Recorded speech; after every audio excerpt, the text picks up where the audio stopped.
বার্ষিক শতকরা 4% মুনাফার হারে 2 বছরের সরল ও চক্রবৃদ্ধি মুনাফা পার্থক্য 1 টাকা হলে আসল কত? এই অঙ্কটি খুব সহজেই শর্টকাট ওয়েতে করা যায়। সেটা হচ্ছে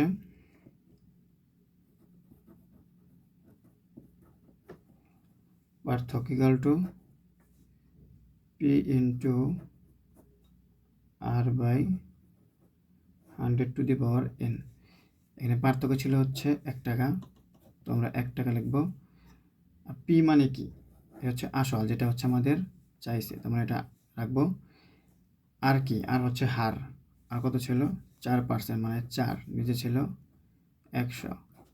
আর এন মানে কত ছিল? 2 বছর, আমরা উপর এখানে 2 বা 1, এটা কাটলে 25। তাহলে পি ইন্টু 1/25 বর্গ করলে 625। এই পাশে যদি এটা নিয়ে আসি তাহলে বা পি ইকুয়াল টু 625। এটা অ্যান্সার।